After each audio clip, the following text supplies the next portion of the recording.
Beberapa kisah tentang bulan Rajab. Garis bawah. Tanda pagar. Sesungguhnya Rajab adalah bulan Allah, Syaban adalah bulan aku, Rasulullah, dan bulan Ramadan adalah bulan umatku. Semua manusia akan berada dalam keadaan lapar pada hari kiamat, kecuali para nabi, keluarga nabi dan orang-orang yang berpuasa pada bulan Rajab, Syaban dan Ramadan.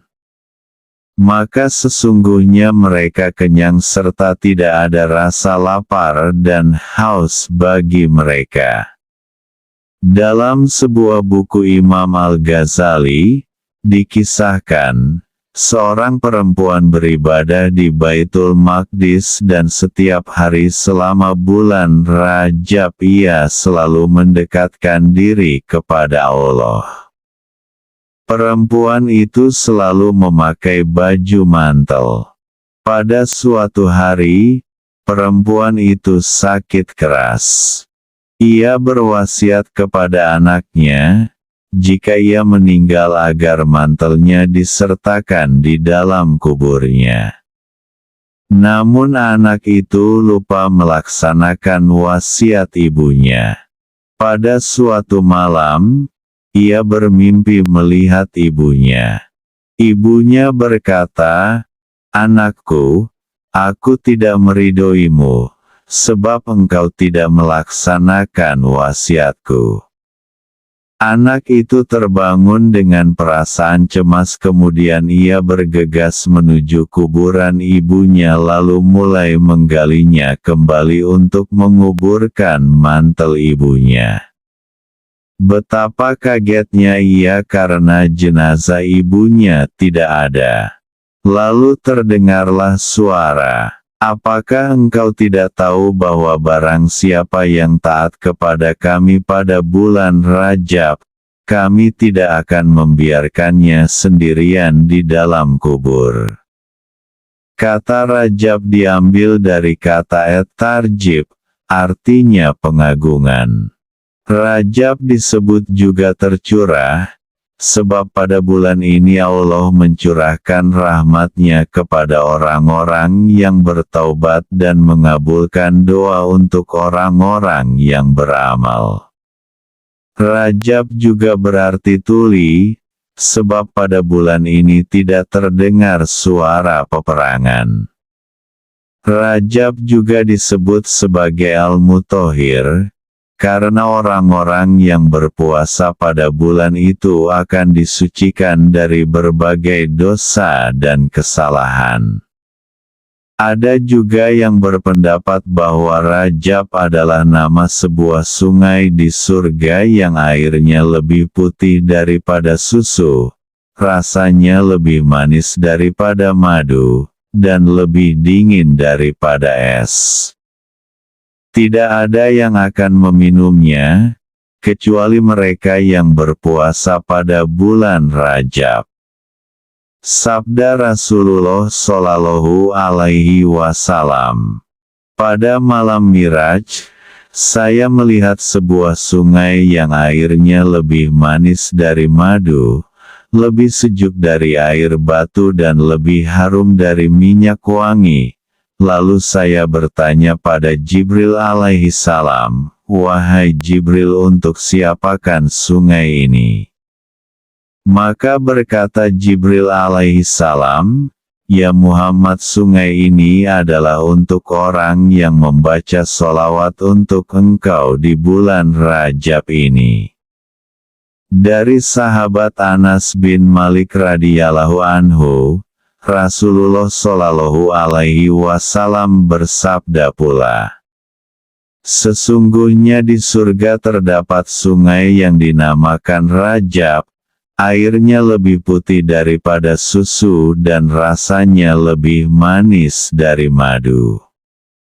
Barang siapa puasa sehari pada bulan Rajab, maka ia akan dikaruniai minum dari sungai tersebut." Dalam sebuah riwayat, sahabat Sauban radhiyallahu anhu bercerita, Ketika kami berjalan bersama Rasulullah Shallallahu Alaihi Wasallam melalui sebuah kuburan, lalu Rasulullah berhenti dan beliau menangis dengan amat sedih. Kemudian beliau berdoa kepada Allah Subhanahu wa Ta'ala. Lalu saya bertanya kepada Rasulullah Shallallahu Alaihi Wasallam, "Ya Rasulullah, mengapa engkau menangis?" Lalu Rasulullah Shallallahu Alaihi Wasallam bersabda, "Wahai Sauban, mereka itu sedang disiksa dalam kubur mereka dan saya berdoa kepada Allah, lalu Allah meringankan siksa kubur mereka." Sabda Rasulullah Shallallahu Alaihi Wasallam lagi, "Wahai Sauban, kalau sekiranya mereka ini mau berpuasa 1 hari saja dalam bulan Rajab dan mereka tidak tidur semalam saja di bulan Rajab, niscaya mereka tidak akan disiksa dalam kubur." Sauban bertanya, "Ya Rasulullah, apakah hanya berpuasa 1 hari dan beribadah 1 malam dalam bulan Rajab sudah bisa menghindarkan mereka dari siksa kubur?" Sabda Rasulullah Shallallahu Alaihi Wasallam, "Wahai Sauban, demi Allah Zat yang telah mengutus saya sebagai Nabi, tiada seorang muslim lelaki dan perempuan yang berpuasa 1 hari dan mengerjakan sholat malam sekali dalam bulan Rajab dengan niat karena Allah, kecuali Allah mencatatkan baginya seperti berpuasa 1 tahun dan mengerjakan sholat malam 1 tahun. Dari sahabat Salman Al-Farisi radhiyallahu anhu, Rasulullah Shallallahu Alaihi Wasallam bersabda, "Barang siapa berpuasa 1 hari pada bulan Rajab, maka seolah-olah dia telah berpuasa 1000 tahun, dan seakan dia telah memerdekakan 1000 budak.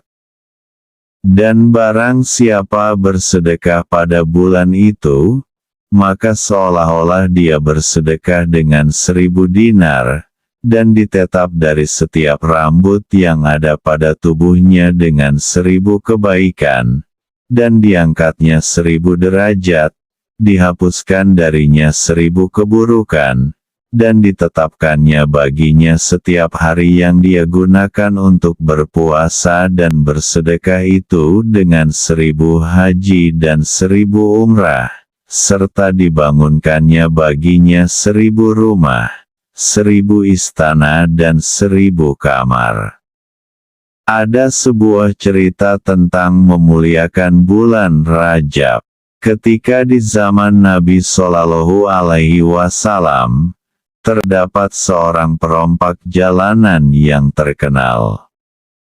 Setiap tengah malam, dia akan menangkap dan merompak siapa saja yang ditemuinya berjalan sendiri. Kadangkala, dia akan memukul dan membunuh orang yang dirompaknya. Setelah merompak, dia terus pulang ke rumah. Tidak ada seorang pun yang mampu menangkap lelaki tersebut. Disebabkan kekejamannya, Nabi Muhammad Shallallahu Alaihi Wasallam telah berkata dengan perasaan marah tentang lelaki tersebut, "Orang itu jahat, jika dia meninggal, aku tidak akan menyembahyangkan dan mengkebumikannya di tanah perkuburan orang muslim." Setelah beberapa tahun kemudian, lelaki tersebut meninggal dunia. Dia mempunyai seorang anak perempuan. Malangnya, anak perempuan itu tidak mau menemui seorang pun yang mau membantunya untuk mengurus jenazah ayahnya. Disebabkan Nabi Muhammad SAW pernah mencela perbuatan ayahnya tidak akan menyembahyangkan dan mengkebumikannya di tanah perkuburan orang muslim. Orang-orang nakal telah membawa jenazah tersebut melalui jalan Madinah dan membuangnya ke dalam sebuah tempat kotor. Setelah jenazah itu dibuang, Allah berfirman kepada Nabi Muhammad SAW dan berkata, "Ya Habibi, ya Muhammad. Wahai kekasihku Nabi Muhammad, hari ini seorang dari waliku telah meninggal dunia. Kamu harus pergi dan memandikannya, mengkafankannya, menyembahyangkannya serta mengkebumikannya." Nabi Muhammad SAW terkejut. Sepanjang hidupnya baginda telah mencela lelaki tersebut. Sekarang apabila lelaki tersebut meninggal dunia, Allah memberitahukan baginda bahwa lelaki tersebut sebenarnya adalah walinya. Bagaimana dia bisa menjadi wali? Sesungguhnya tidak ada seorang pun yang dapat mencampuri urusan pengetahuan Allah, walaupun Nabi Shallallahu Alaihi Wasallam. Jika Allah mau menjadikan seorang perompak sebagai walinya, tidak boleh sama sekali kita bertanya, kenapa? Kita mesti menerimanya. Oleh sebab itu, mengikuti ajaran sufi dan ajaran di dalam tarekat, kita mesti memandang orang di sekeliling lebih baik daripada kita. Kita tidak tahu jika Allah akan menaikkan makam seseorang kepada makam yang lebih tinggi daripada makam kita. Siapa tahu, tidak akan ada seorang pun yang akan tahu. Oleh yang demikian janganlah kita mencampuri urusannya. Jangan memandang rendah kepada orang lain. Jika kita merasa kita lebih baik daripada mereka, kita tidak tahu ada orang tersebut, pada pandangan Allah adalah wali ataupun tidak. Siapa yang tahu? Yang demikian, kita perlu memandang tinggi kepada orang lain, menghormati mereka dan sentiasa merendahkan diri sendiri. Jangan sama sekali menunjukkan ego dan senantiasa berpuas hati. Allah berkata kepada Nabi Shallallahu Alaihi Wasallam, "Ya Rasulullah, pergi cari dia dan bersihkan dia." Dengan serta-merta, Nabi Muhammad SAW memanggil Sayyidina Abu Bakar As-Siddiq dan berkata, "Wahai Abu Bakar, kita perlu pergi dan mencari lelaki tersebut." Abu Bakar berkata, "Ya Rasulullah, Baginda pernah berkata bahwa Baginda tidak akan mengkuburkan lelaki tersebut di tanah pemakaman orang Islam, dia bukan seorang Muslim." Nabi Shallallahu Alaihi Wasallam berkata, "Tidak, tinggalkan persoalan Muslim. Allah memberitahuku tentang lelaki tersebut adalah seorang wali. Apa yang telah dilakukan oleh perompak tersebut sepanjang hidupnya sehingga dia menjadi seorang wali. Sepanjang hidupnya, dia telah membunuh, merompak dan mencuri." Nabi Muhammad SAW pergi ke tempat tersebut, mengambil mayat lelaki tersebut dengan tangan baginda sendiri, dan membawanya pulang ke rumahnya dengan sahabat-sahabatnya. Kemudian, baginda membersihkannya, memandikannya, mengkafankannya, menyembahyangkannya dan seterusnya membawa jenazah lelaki tersebut ke Masjid Nabi Shallallahu Alaihi Wasallam ke Jannatul Baqi. Jarak perjalanan dari masjid ke Jannatul Baqi berjarak 15 menit jika berjalan kaki. Namun begitu, Nabi Muhammad Shallallahu Alaihi Wasallam menempuh jalan tersebut lebih dari 2 jam untuk sampai dari tempat yang pertama ke tempat yang kedua. Semua sahabat-sahabat baginda merasa heran melihat cara Rasulullah Shallallahu Alaihi Wasallam berjalan. Dengan tangan baginda sendiri baginda telah membersihkan lelaki tersebut, memandikannya dan menyembahyangkannya. Semasa baginda membawa jenazah tersebut ke tanah kuburan, baginda berjalan menggunakan jari kakinya secara menjinjat. Lantas sahabat-sahabat baginda bertanya, "Wahai Rasulullah, kenapa engkau berjalan demikian?" Baginda menjawab, "Allah telah memerintahkan semua wali yang ada di timur dan barat, dan semua malaikat yang berada di 7 surga dan semua para wali hadir dan mengiringi jenazah ini.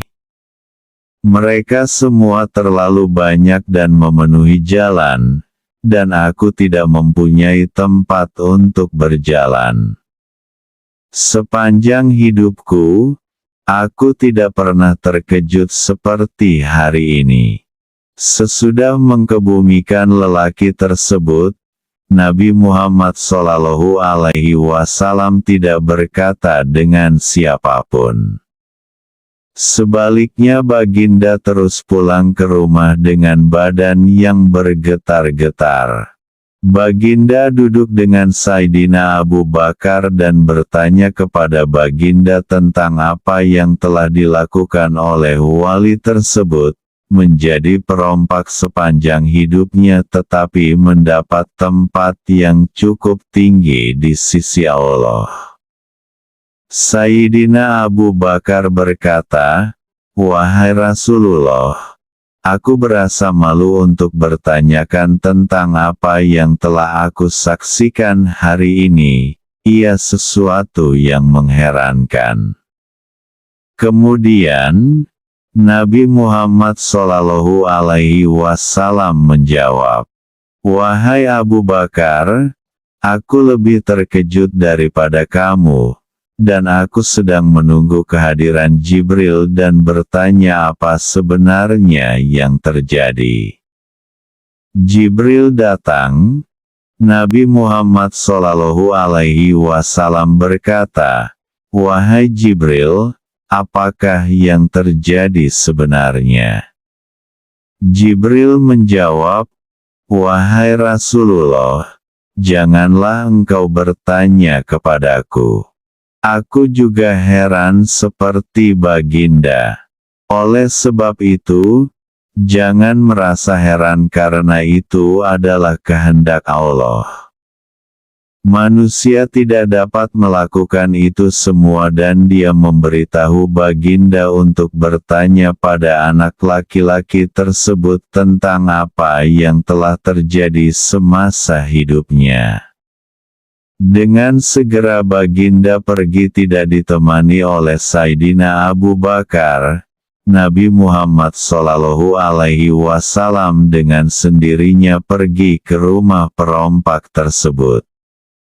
Nabi Muhammad Shallallahu Alaihi Wasallam dengan rendah diri baginda merendahkan diri sebagai manusia paling sempurna yang dicintai Allah pergi ke rumah perompak tersebut untuk bertanyakan apa yang telah dilakukan oleh ayahnya semasa hidupnya. "Wahai anakku, ceritakan kepadaku bagaimana kehidupan ayahmu." Anak perempuan lelaki itu berkata, "Wahai Rasulullah, Aku begitu malu dengan apa yang akan aku ceritakan kepada kamu. Ayahku seorang pembunuh, seorang pembunuh. Aku tidak pernah melihat dia melakukan kebaikan. Dia merompak dan mencuri siang dan malam kecuali 1 bulan. Akan tetapi apabila bulan tersebut tiba, dia akan berkata, "Bulan ini adalah bulan Tuhanku," karena ayahku pernah mendengar engkau berkata, Rajab adalah bulan Allah, Syaban adalah bulan Nabi Muhammad Sallallahu Alaihi Wasallam, dan Ramadan adalah bulan umat Muhammad. Kemudian ayahku berkata lagi, aku tidak tahu dengan bulan Nabi Muhammad Sallallahu Alaihi Wasallam atau bulan umat Muhammad, kecuali bulan Tuhanku. Oleh sebab itu aku akan duduk di dalam bilikku bersendirian, dan bersuluk sepanjang bulan ini.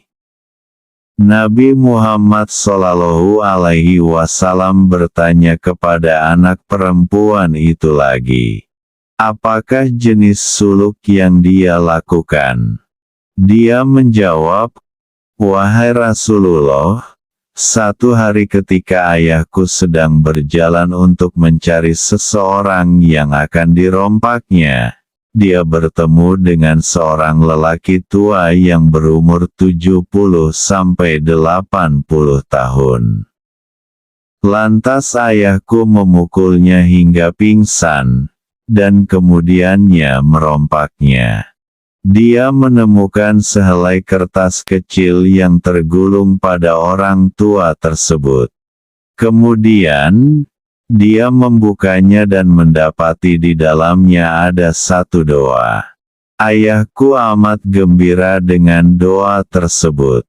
Setiap tahun, apabila datang bulan Rajab bulan Allah, ayahku akan duduk bersendirian dan membaca doa tersebut siang dan malam, menangis dan membaca, kecuali keluar untuk makan dan membersihkan diri.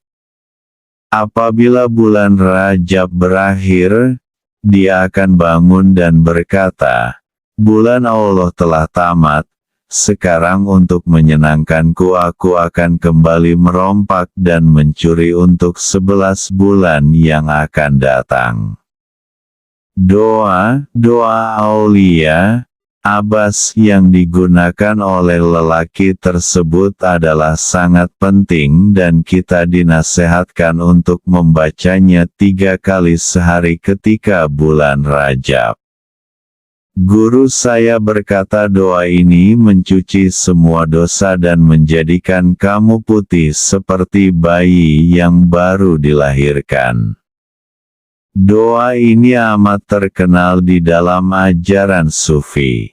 Apabila Nabi Shallallahu Alaihi Wasallam meminta anak perempuan lelaki tersebut memberikan doa tersebut kepadanya, Baginda terus mencium kertas doa tersebut dan menyapunya pada badan Baginda. Jangan tinggalkan doa dan amalkannya ketika bulan ini datang, teruskan membacanya, dan Allah akan memberi kepada kita, insyaallah, tergantung kepada niat masing-masing. Allah Subhanahu wa Ta'ala telah berkata kepada Nabi Muhammad Sallallahu Alaihi Wasallam, wahai Nabi yang kucintai, orang itu telah datang dan memohon ampunan kepadaku di dalam bulan yang sangat berharga. Oleh karena itu, dia berkorban 1 bulan penuh dalam setahun untukku. Aku ampuni semua kesalahannya, dan aku ganti semua dosanya dengan pahala. Karena dia mempunyai terlalu banyak dosa, sekarang dia mempunyai banyak ganjaran, dan dia kini menjadi wali besar. Karena satu doa, Allah jadikan seseorang yang tidak pernah beribadat sepanjang hidupnya menjadi wali. Wallahu a'lam. Semoga bermanfaat.